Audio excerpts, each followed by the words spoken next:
बिहार में प्रशांत किशोर के कुशल सियासी चाल से महागठबंधन हुआ परेशान तो एनडीए भी हुआ हैरान।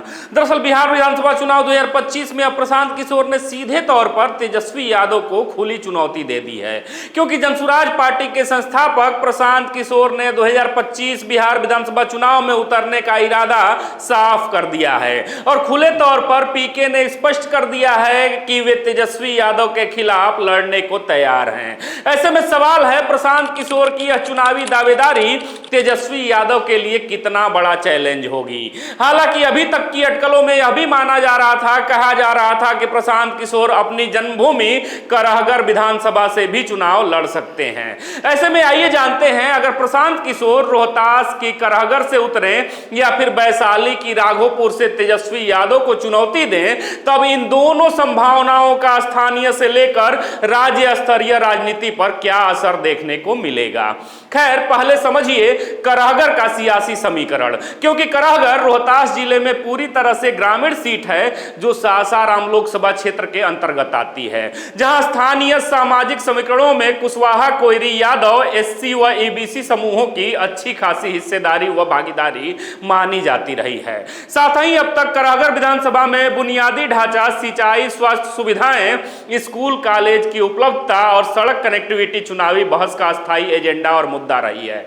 वहीं करहगर प्रशांत की जन्मभूमि है, वह यहीं के स्थानीय निवासी हैं। ऐसे में यहां पीके की जमीनी राजनीति का प्रदर्शन देखने को मिलेगा और विकास के मुद्दे जैसे सिंचाई, स्वास्थ्य, स्कूल, ग्रामीण सड़क, रोजगार पर प्रत्यक्ष संवाद भी होगा, जो कांग्रेस, एनडीए और जनसुराज के बीच त्रिकोणीय कंडीशन भी पैदा करेगा। अर्थात यूं कहें तो प्रशांत किशोर का यहां चुनाव लड़ना जनसुराज रूपी तीसरे विकल्प को मजबूती प्रदान करेगा, क्योंकि करहगर विधानसभा के इर्द गिर्द दिनारा, काराकाट, डेहरी जैसी सीटें भी हैं, जहां कभी कभार ही स्थानीय नेताओं का असर देखने को मिलता है। ऐसे में अगर प्रशांत किशोर यहां से चुनाव लड़ते हैं तो पश्चिम बिहार के ग्रामीण इलाकों में तीसरा विकल्प का एक बड़ा संदेश जाएगा। अर्थात यूं कहें तो जनसुराज के हित में प्रशांत किशोर का करहगर से लड़ना बेहद जरूरी है। खैर, अब बात करते हैं राघोपुर सीट की, क्योंकि राघोपुर वैशाली जिले की हाई प्रोफाइल सीट मानी जाती है और यहां लंबे समय से लालू परिवार का कब्जा भी है। साथ ही राघोपुर का चुनावी समीकरण प्रायः एमओआई यानी मुस्लिम यादव और स्थानीय ओबीसी और ईबीसी के इर्द गिर्द घूमती नजर आती है, जहां बाढ़ नियंत्रण, सड़क, शिक्षा, स्वास्थ्य और रोजगार प्रमुख मुद्दे हैं। ऐसे में अगर प्रशांत किशोर राघोपुर से तेजस्वी यादव के खिलाफ चुनावी मैदान में उतरते हैं तो वह सीधे तौर पर लालू परिवार को बड़ी चुनौती देंगे। अर्थात राघोपुर से उतरना पीके को तत्कालिक राष्ट्रीय या राज्य स्तरीय राजनीति में मजबूती प्रदान करेगा, क्योंकि यहां सीधे सीधे प्रशांत किशोर बनाम तेजस्वी का द्वंद्व देखने को मिलेगा, जिससे जनसुराज पार्टी को मीडिया ट्रैक्शन, फंड रेजिंग और स्वयंसेवी ऊर्जा तीनों में ही फायदा मिलता नजर आएगा।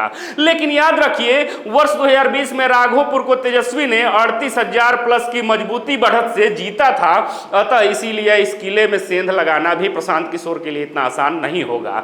हालांकि यह भी सत्य है कि स्कूल बैग, चुनाव चिन्ह और जनसुराज का शिक्षा रोजगार एजेंडा राघोपुर में बाढ़ राहत, सड़क, स्वास्थ्य, स्कूल कॉलेज, कौशल जैसे ठोस मुद्दों के साथ मिलकर नया विमर्श भी गढ़ सकता है। अर्थात अगर प्रशांत किशोर की राघोपुर में जीत हो जाती है तो जनसुराज के लिए राज्य भर में, पूरे बिहार में तेज लहर बन सकती है। अतः अब निष्कर्ष के तौर पर कहें तो प्रशांत किशोर के दोनों ही हाथों में लड्डू हैं, चाहे वह करहगर विधानसभा से लड़े या फिर राघोपुर। लेकिन फिलहाल आपको क्या लगता है, क्या प्रशांत किशोर तीसरे विकल्प के रूप में बिहार में खुद को स्थापित कर पाएंगे? आप भी जवाब जरूर दीजिएगा। फिर से मिलेंगे एक नए वीडियो में, तब तक देखते रहें खबरों खिलाड़ी। जय हिंद, जय भारत।